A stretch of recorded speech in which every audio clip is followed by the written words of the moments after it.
नमस्कार दोस्तों। स्वर्ग जाने का असली हकदार कौन और वो कौन सा पाप है जिसे करने वाले मनुष्य को नरक जाने से कोई नहीं रोक सकता। आज एक प्राचीन कथा के माध्यम से हम आपको बताने का प्रयास करेंगे कि पूजा पाठ, दान धर्म, जब तक आदि प्रकार के करोड़ों पुण्य के काम करने के बाद भी कुछ मनुष्य नरक में ही क्यों जाते हैं, तथा अत्यधिक घोर पाप करने पर भी कुछ मनुष्य को स्वर्ग की प्राप्ति किस पुण्य के कारण मिलती है। ऐसा वो कौन सा पुण्य है जो मनुष्य के करोड़ों पापों का नाश करता है, और ऐसा वो कौन सा पाप है जो उसके करोड़ों पुण्यों को नष्ट कर डालता है। तो चलिए दोस्तों, बिना देरी किए शुरू करते हैं। भगवान विष्णु क्षीर सागर में देवी लक्ष्मी के साथ शेषनाग की शैया पर विश्राम कर रहे थे। जल की लहरें शांत रूप से बह रही थी और आकाश में एक शांति फैली थी। उसी समय देवर्षि नारद वहां उपस्थित हुए। उनके चेहरे पर चिंता की रेखाएं थी और भगवान विष्णु ने उन्हें कहा, आइए देवर्षि, क्षीर सागर में आपका स्वागत है। आज किस प्रयोजन से पधारे हैं? अवश्य ही कोई महत्वपूर्ण समाचार लेकर आए होंगे। नारद जी ने भगवान विष्णु को प्रणाम किया और बोले, हे प्रभु, मैं यमपुरी की यात्रा करके आ रहा हूं। वहां मैंने एक अद्भुत घटना देखी जो मेरे समझ से परे है। मैंने देखा कि कुछ पुण्यात्मा नरक में जा रही थी, जबकि कुछ पापी स्वर्ग में। ये देखकर मुझे बड़ा आश्चर्य हुआ। कृपया मुझे ये बताइए कि कौन नरक जाता है और कौन स्वर्ग, और ये कैसे तय होता है। भगवान विष्णु ने नारद की बात सुनकर मुस्कुराते हुए कहा, देवर्षि, संसार में कर्मों का फल मनुष्य के आंतरिक उद्देश्य और विवेक पर निर्भर करता है। कई बार जो प्रकट रूप से पुण्य दिखते हैं वे भी पाप हो सकते हैं। इस विषय में एक प्राचीन इतिहास कहा जाता है जो आज मैं आपको सुनाता हूं। इस कथा को सुनकर आपको आपके सभी प्रश्नों के उत्तर मिल जाएंगे, इसीलिए आप इस कथा को ध्यान से पूरा अवश्य सुनिए। जो भी इस कथा का श्रवण करता है उसके कोटि कोटि पाप नष्ट होते हैं और उसे विष्णुलोक की प्राप्ति होती है। देवर्षि कहते हैं, हे प्रभु, आपके मुख से इस कथा को सुनना मेरा सौभाग्य है। मैं इस कथा को ध्यान से पूरा अवश्य सुनूंगा और इसका प्रचार करूंगा। फिर भगवान विष्णु नारद जी को वो कथा सुनाने लगते हैं। ये कथा अत्यंत ज्ञानवर्धक है। इस कथा में मनुष्यों द्वारा किए जाने वाले पाप और पुण्य का वर्णन किया गया है तथा उसके आधार पर मिलने वाली सजा के बारे में बताया है। इसीलिए प्रत्येक मनुष्य को ये कथा ध्यानपूर्वक सुननी चाहिए। आधा अधूरा ज्ञान घातक होता है। इसीलिए दोस्तों, आप इस कथा को पूरा अवश्य सुनिए। तो चलिए आपको सुनाते हैं वो कथा। भगवान विष्णु कहते हैं, हे देवर्षि, पूर्वकाल की बात है।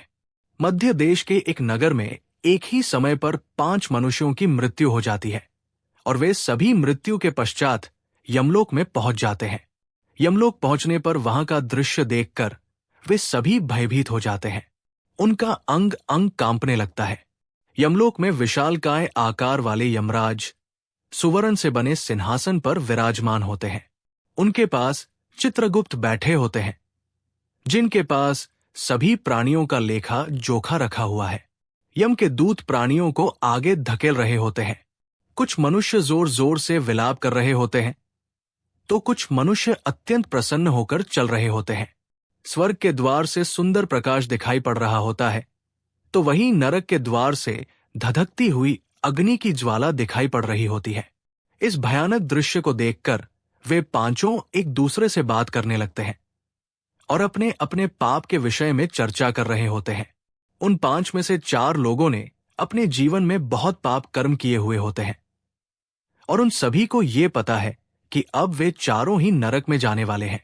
उन चारों में एक चोर होता है, दूसरी वेश्या होती है, तीसरा विद्वान ब्राह्मण होता है, तो चौथा एक राजा का सैनिक होता है तथा 5वां एक धनवान किसान होता है। वे पांचों अपने अपने कर्म फलों को भुगतने के लिए तैयार होते हैं। फिर एक एक करके सभी पाप और पुण्य आत्माएं आगे चल रही होती है। वे चारों एक दूसरे के पाप कर्मों के बारे में बताने लगते हैं। सबसे पहले वो चोर बोलने लगता है। उसकी आवाज कांप रही थी। और उसके चेहरे पर गहरा पछतावा था। उसने गहरी सांस लेते हुए कहा, भाइयों, मेरा नाम हरिदास है। मैं जानता हूं कि मैंने जीवन भर बहुत पाप किए हैं। मैंने दूसरों का धन चुराया है, उन्हें तकलीफ दी और कभी कभी उनका जीवन भी बर्बाद किया। मैं जानता था कि जो मैं कर रहा हूं वो गलत है, लेकिन मेरे पास कोई विकल्प नहीं था। परिवार भूखा था, मेरे पास कोई काम नहीं था और हर कोई मुझे दुत्कारता था। मैंने चोरी से जो धन पाया उससे मैंने अपने परिवार का पेट भरा, पर अब मुझे इस बात का पछतावा है कि मैंने कितने लोगों को दुख पहुंचाया। अब यमराज मुझे दंड देंगे। मुझे डर है कि मुझे नरक की यातनाएं झेलनी पड़ेंगी। ये कहते हुए हरिदास की आंखों से आंसू बहने लगे। उसकी आवाज थरथराने लगी और उसका चेहरा अपराध बोध से भर गया।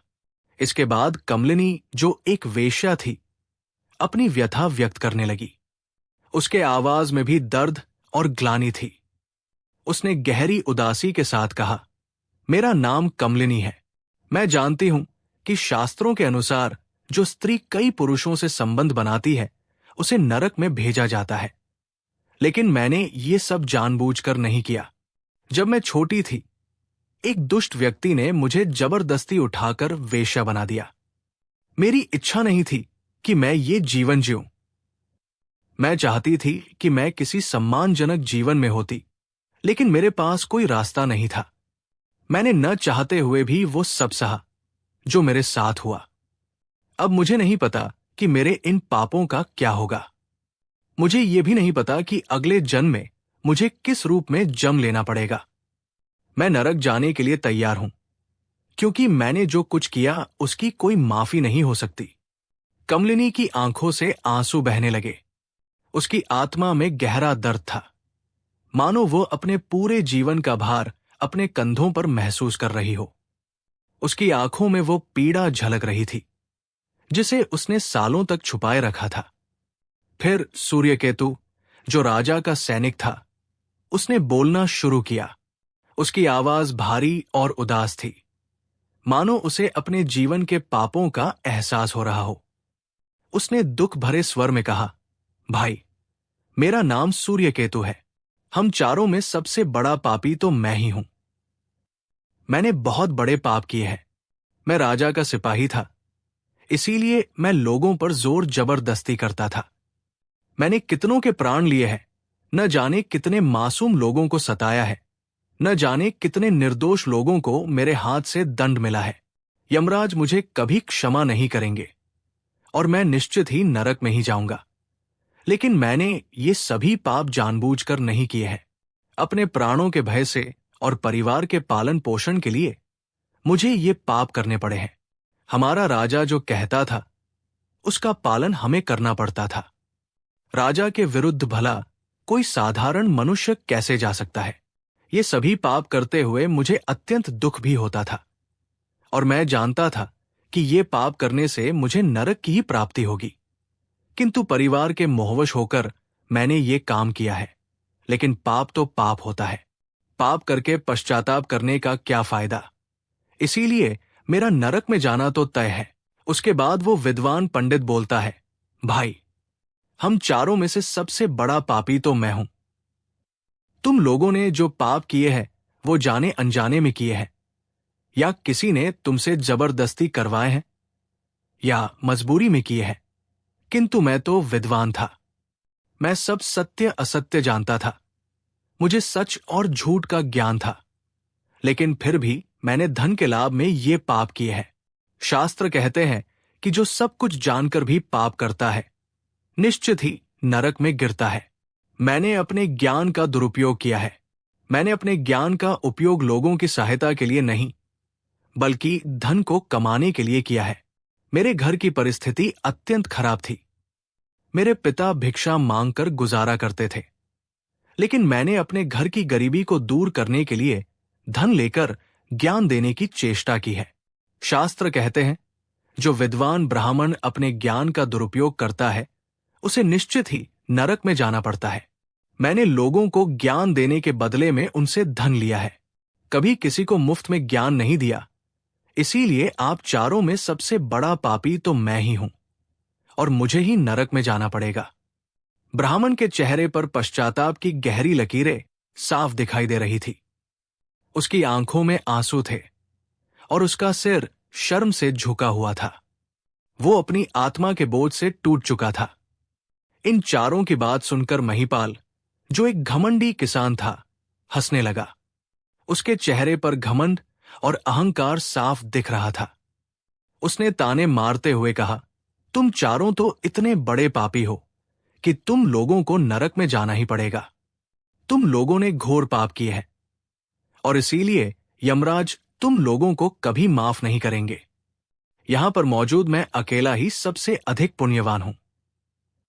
मैंने अपने जीवन में बहुत पूजा पाठ किया है, ब्राह्मणों को दान दक्षिणा दी है। मैंने मृत्यु से पूर्व गाय का दान भी किया है और अब मेरे सभी पुत्र पौत्र मेरी आत्मा की मुक्ति के लिए बड़े कार्यक्रम का आयोजन कर रहे हैं। वे मेरे लिए श्राद्ध दान तर्पण कर रहे हैं, यज्ञ कर रहे हैं। इसीलिए मैं सबसे अधिक पुण्यवान हूं। मेरी 3 पत्नियां और 10 पुत्र हैं। इतने लोग मेरी मुक्ति के लिए उपाय कर रहे हैं। और हां, मैंने अपने जीवन में कभी कोई पाप नहीं किया है और जाने अनजाने में किए भी होंगे तो मेरे पुत्रों के श्राद्ध आदि के कार्यों द्वारा मेरे पाप भी नष्ट हो जाएंगे। मैं नित्य देव पूजा करता था, मंदिर जाता था, द्वार पर आए अतिथियों को भोजन कराता था। इसीलिए मुझे पूरा विश्वास है कि यमराज मुझे नरक में नहीं डालेंगे और मुझे मोक्ष की प्राप्ति निश्चित ही होगी। फिर वे पांचों धीरे धीरे आगे बढ़ने लगते हैं और फिर जब उनका समय आता है तो उन पांचों के पाप और पुण्य के कर्मों का मूल्यांकन किया जाता है। सबसे पहले बारी आती है उस चोर की जिसका नाम हरिदास था।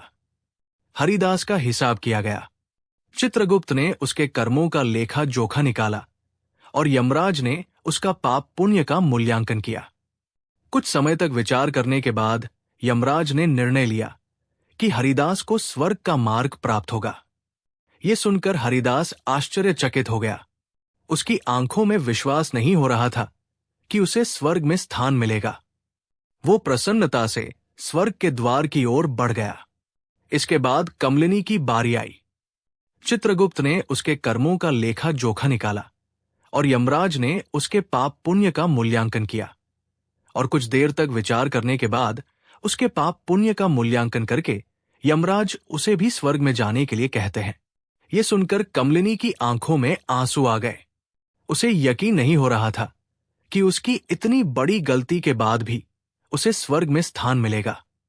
वो आभार से भरी हुई बिना कुछ कहे स्वर्ग के द्वार की ओर चल पड़ी। फिर तीसरी बारी आती है उस सिपाही की जिसका नाम सूर्यकेतु था। चित्रगुप्त ने उसके भी कर्मों का हिसाब किया और यमराज ने उसका पाप पुण्य का मूल्यांकन किया। कुछ देर विचार करने के बाद यमराज ने उसे भी स्वर्ग में भेजने का आदेश दिया। सूर्यकेतु के चेहरे पर एक मिश्रित भाव था, पछतावा और प्रसन्नता की। उसने अपने जीवन में किए गए पापों का दुख महसूस किया, परंतु वो भी प्रसन्नता के साथ स्वर्ग की ओर चल पड़ा। फिर चौथी बारी आती है उस विद्वान ब्राह्मण की जिसका नाम वाचस्पति था। चित्रगुप्त उस ब्राह्मण के कर्मों का लेखा जोखा निकालते हैं और कुछ देर तक विचार करते हैं। फिर यमराज उस ब्राह्मण को भी स्वर्ग में जाने के लिए कहते हैं। फिर वो विद्वान ब्राह्मण विचार करता है, मैंने तो पाप किया है, फिर मुझे क्यों स्वर्ग में भेज रहे हैं।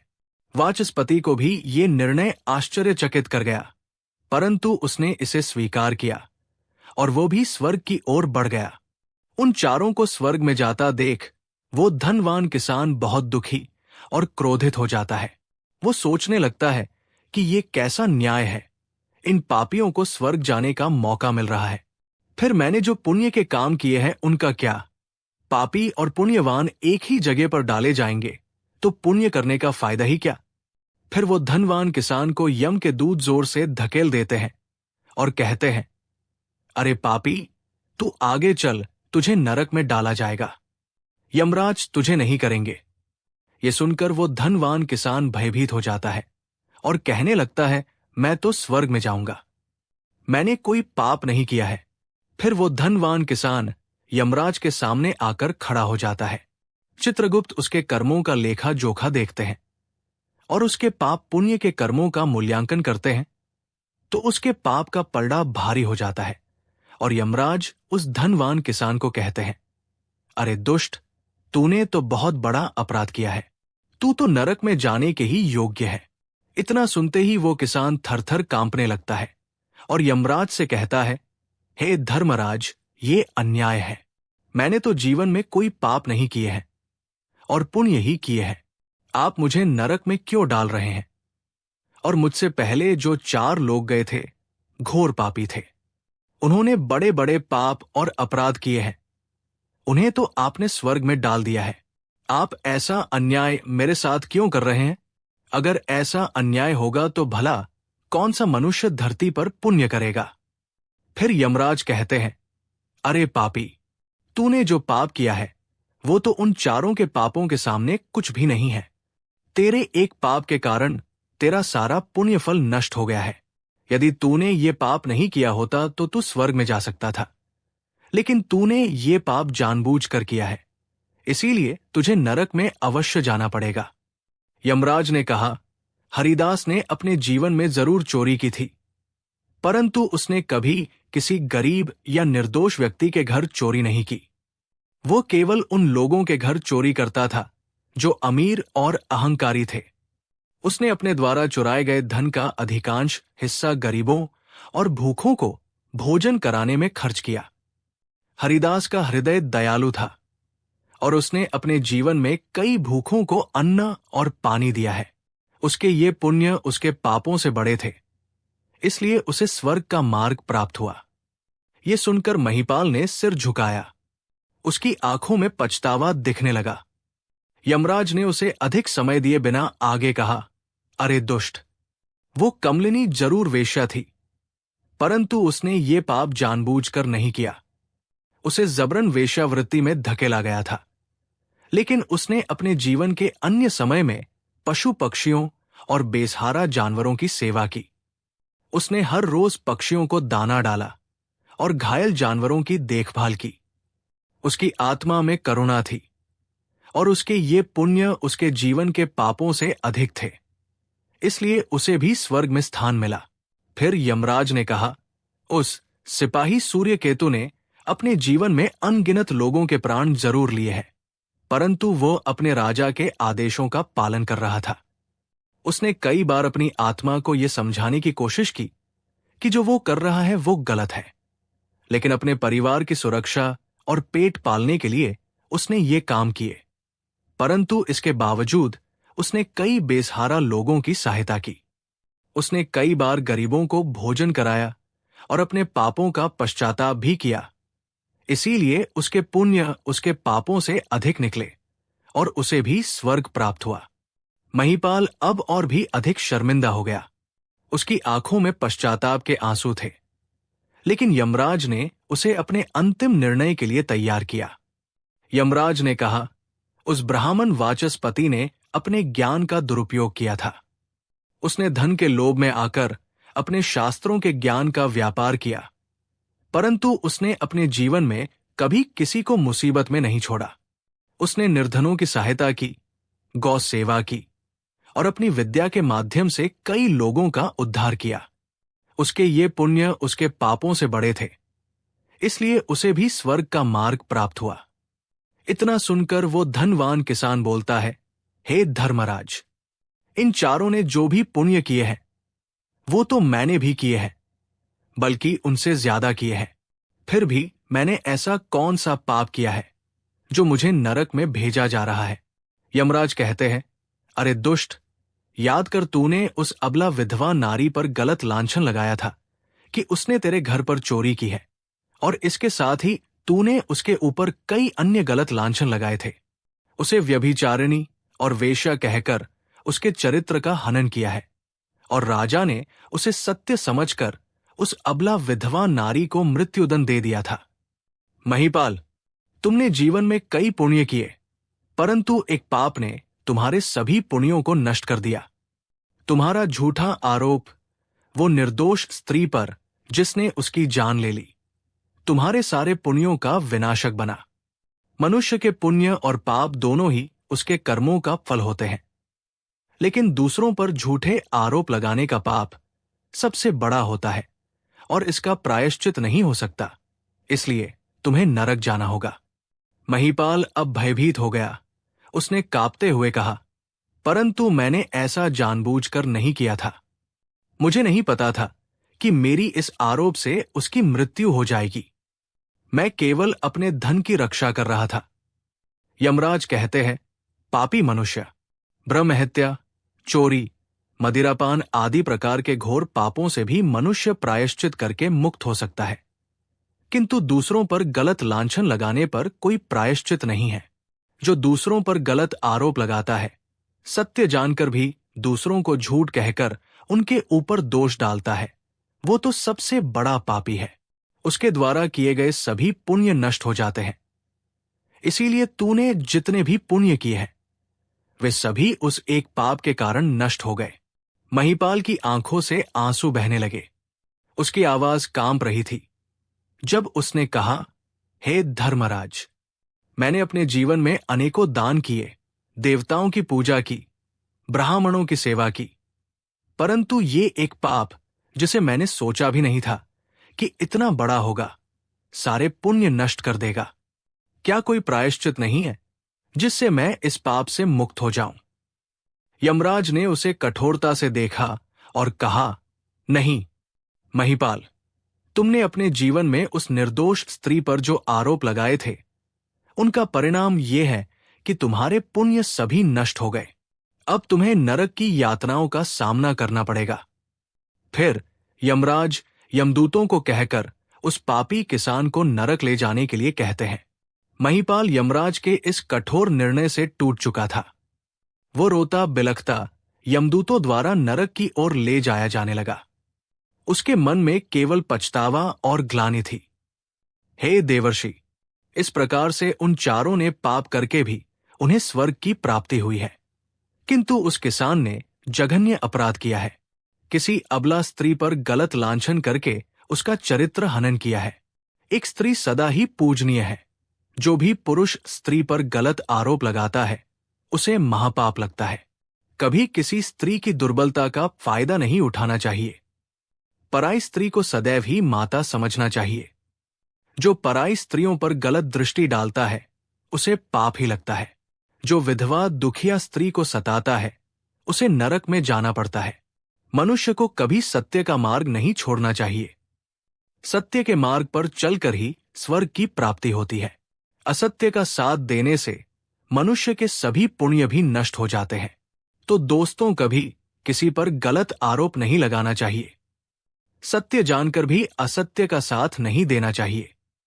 जो दूसरों पर गलत आरोप डालता है उसे यमराज कभी क्षमा नहीं करता है। उम्मीद है आपको ये कथा पसंद आई होगी। वीडियो को लाइक जरूर करें और कमेंट में जय श्री कृष्ण अवश्य लिखें।